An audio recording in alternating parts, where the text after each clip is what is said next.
Seberapa sehat, bahagia, dan sukses diri Anda? Untuk mengetahui seberapa sehat, bahagia, dan sukses, ambillah secari kertas, lalu buatlah tabel ya, seperti berikut ini. Ya, jadi ada kolom menurun, sehat, bahagia, sukses. Yang sebelah kanan ada angka skala 1, 2, 3, sampai 5. Ya, 1 dan 2 ini termasuk rendah atau low, 3 itu medium, tengah-tengah ya, sedang, 4, 5 termasuk tinggi ya. Nah, dalam mengisi tabel ini penting kita harus jujur, refleksikan diri dalam mengukur aspek sehat atau healthy, bahagia atau happy, dan sukses atau wealthy. Beri tanda X di salah satu kolom yang paling mendekati, yang paling mewakili diri kita ya. 1 ini skala yang rendah, 5 skala yang paling tinggi. Petunjuknya simple, sederhana saja ya. Pertama saya akan jelaskan tentang sehat atau healthy ya.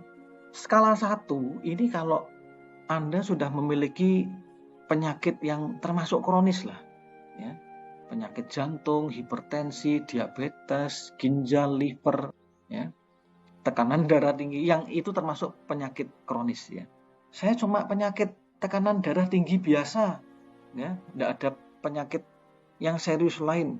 Itu termasuk kronis karena bisa merembet ke penyakit yang lainnya. Jadi kalau punya penyakit-penyakit kronis berarti skala 1 ya.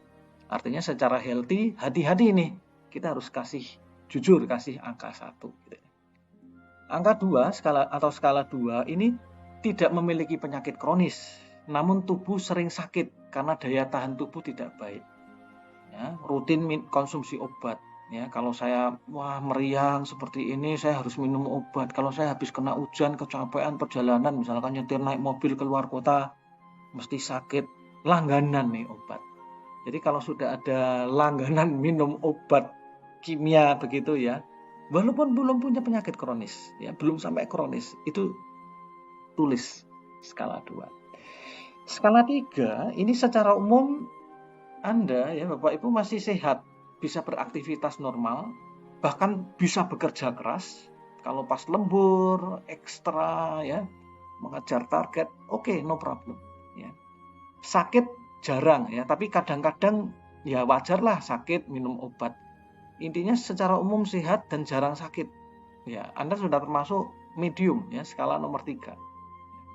Sekarang skala nomor 4, apa yang terjadi di skala nomor 4? Skala nomor 4 ini kondisi kesehatan baik dan sangat jarang sakit dan penggunaan obat sangat sedikit. Ya. Biasanya orang yang tipe-tipe skala 4 ini sudah mulai preventif, orangnya mulai menyempatkan olahraga, makan sehat. Itu skala nomor 4 ya. Skala nomor 5 yang termasuk high, yang paling tinggi adalah kondisi kesehatan yang sangat bagus. Sudah tidak tergantung obat ya sama sekali. Pola hidupnya luar biasa, sangat menjaga antara pekerjaan, istirahat yang cukup, sangat pokoknya memperhatikan sekali tentang pola hidup sehat. Kesadaran tentang kesehatannya sudah tinggi, itu artinya sudah skala 5 ya. Tapi kesadaran tentang kesehatan tinggi, tetapi kondisi kesehatannya bagus loh, dia sudah menjaga sampai sejauh itu.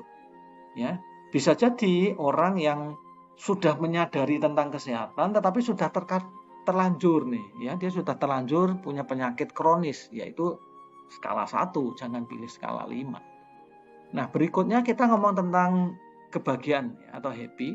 Ya, skala 1 adalah mengalami banyak penderitaan, banyak hal belum terselesaikan ya, dan beban mental. Ya, jadi kalau sudah stres, moodnya nggak bagus dan terus-terusan lama-lama merasa hidup saya nggak happy. Nah, kalau secara overall ya, secara umum menyebutkan bahwa hidupnya nggak bahagia, itu skala nomor 1 ya, sangat rendah, low ya. Yang berikutnya adalah skala nomor 2 ya, tidak bahagia tapi masih aktivitas normalnya oke lah ya, nggak terlalu mengganggu ya. Pekerjaan normal, hubungan antar manusia oke, masih standar, masih wajar lah umum-umum. Tetapi dia merasa saya nggak happy. Kalau menderita banget nggak sampai depresi, stres berat, nggak. Tapi saya merasa hidup nggak puas, nggak happy. Itu skala nomor 2. Skala nomor 3 ini yang sedang atau medium. Secara umum kondisi mental baik, ya, walaupun ada kondisi tertentu yang nggak suka, ya wajar lah, ya, misalkan bekerja kadang seneng kadang nggak seneng, itu wajar, tapi secara umum kondisi mentalnya baik, rata-rata, ya. Itu skala nomor 3. Apa yang terjadi di skala nomor 4, ya, skala nomor 4 ini kondisi mentalnya termasuk bahagia, dia sudah bisa memaknai hidup lebih baik, tentu aktivitas normal, ya, pekerjaan, kehidupan rumah tangga oke. Secara overall bagus, sudah mulai ada kesadaran tinggi tentang pentingnya happiness, pentingnya kebahagiaan, ya. Namun kebahagiaan itu masih bisa ditingkatkan lagi. Dia skala nomor 4, ya. Kalau skala nomor 5 dia merasa kebahagiaannya sudah oke nih, kondisionalnya oke, happy banget, bersyukur, makna hidupnya juga dapat. Dia menjalani hidup tujuannya apa? Membahagiakan keluarga, punya impian dengan makna spesifik tertentu yang membuat kepuasan dalam dirinya, dan dia tetap produktif menjalankan aktivitas, ya, itu skala nomor 5. Nah, berikutnya kita ngomong tentang sukses atau wealth, ya, tentang kemakmuran. Skala nomor 1 ini yang paling rendah, merasa hidupnya kekurangan, ya, terutama secara finansial. Kita mengukur kesuksesan dari wealth, ya. Jadi hidupnya saya masih kurang, bahkan bergelut dengan hutang yang banyak yang kadang tidak termanage dengan baik, ya, tentang hutang. Kalau punya hutang tapi bisa dibayar, dia punya manajemen risiko yang bagus, itu bukan skala nomor 1. Tapi kalau hidupnya susah, kurang, ya, finansialnya tidak termanage dengan bagus, itu skala 1. Skala nomor 2, masih memiliki kebutuhan pokok yang belum terpenuhi, tetapi secara umum ya lumayanlah bisa hidup, ya, bisa mencukupi keluarga, tetapi kebutuhan pokok terutama yang, ya, kelas menengah atau high itu belum bisa, ya. Tapi pekerjaan ada, bukan pengangguran, artinya masih berjuang, ya. Itu skala nomor 2. Kalau skala nomor 3, secara ekonomi sudah kebutuhan pokok ya tercukupilah, sandang pangan papan oke, ya. Nah, ini biasanya dari kalangan kelas menengah, ya, kelas menengah. Bisa karyawan atau pengusaha yang masih kelas menengah, tercukupilah. Kalau dibilang kaya raya, enggak, tapi tercukupi. Secara umum sandang pangan papan, memenuhi kebutuhan keluarga, bisa. Itu skala nomor 3. Skala nomor 4, hidupnya sudah lebih dari cukup, ya. Beberapa orang yang skala nomor 4 ini adalah orang kelas menengah atas, ya, areanya menengah atas, sekitar di situ. Pengusaha sukses ada juga, itu skala yang sangat atas, ya. Tapi dalam hal ini hidupnya sudah apa-apa dapat dan bisa ditingkatkan lagi, ya. Itu skala nomor 4. Skala nomor 5 ini adalah orang yang memiliki kekayaan berlebih, ya. Beberapa sebetulnya misalkan punya bisnis, ya, pengembangan usahanya bisa ditingkatkan lagi, tapi dia sudah lebih dari cukup. Itu bukan orientasi kerja dia, ya. Bisa jadi kalau kita punya bisnis pasti, ya, tiap tahun buka cabang, omset semakin berkembang, itu wajar. Tapi pertumbuhan dari bisnis itu sudah bukan orientasi dia lagi, ya. Dia sudah mengalami, saya sudah well, kelas sosialnya sudah termasuk orang yang kaya, ya. Bahkan sudah bisa sosial, ya, berbagi ke banyak orang, berdedikasi ke orang banyak, ya, karena dia punya kekayaan, ya. Itu skala nomor 5. Oke, kita masuk ke simulasi atau contoh, ya. Misalkan ini studi kasus, ya, contoh 1, contoh pertama, orang kelas menengah yang berjuang untuk lebih sukses lagi. Secara kesehatan biasa, kadang sakit, masih mengandalkan obat, tapi hidupnya oke, saya bahagia lah, ya. Ada suka duka, wajar, saya bahagia, bisa menikmati, bisa mensyukuri, bisa ada produktivitas, ya. Hidupnya mapan, kebutuhan keluarga tercukupi, bisnis lancar, bisa ditingkatkan lagi bisnisnya, ya. Nah, ini berarti secara sehat, secara healthy dia nomor 3, sedang, ya. Secara bahagia dan sukses dia termasuk skala 4, ya. Belum sangat tinggi karena bisa dikembangkan lagi, tetapi sudah di atas 3, di atas rata-rata, dia masuk skala 4. Ya, ini contoh seperti itu. Berikutnya contoh yang kedua. Nah, ini orang kaya raya yang sakit kronis, ya, punya penyakit kronis, walaupun belum sampai jantung koroner, gitu, ya, tapi tekanan darah tinggi, ya, dia sudah warning, ya. Kemudian dia bisa menerima kondisi ya, relatif happy, suka duka oke, hidupnya juga makmur, lebih dari cukup, bisa bantu banyak orang, aktivitas sosial ya. Berarti secara healthy dia skala nomor 1 karena tekanan darah tinggi ya, hati-hati itu kronis juga ya, bisa merembet ke penyakit yang lain. Secara happy dia 3 ya, karena dia ada sakit, ada gini, dia tidak bisa happy banget, masih skala 3 dia. Kesuksesan di skala 5, memang orang yang kaya dari kelas atas gitu ya. Tapi dia berusaha secara jujur ya, ingin kesadaran tentang kesehatan muncul, dan dia belajar tentang sehat itu terkait dengan mental, tentang emosi, kebahagiaan ya. Dia meletakkan skala happiness-nya itu di tengah-tengah karena dia masih ingin mengembangkan diri lebih lanjut lagi ya. Nah, ini contoh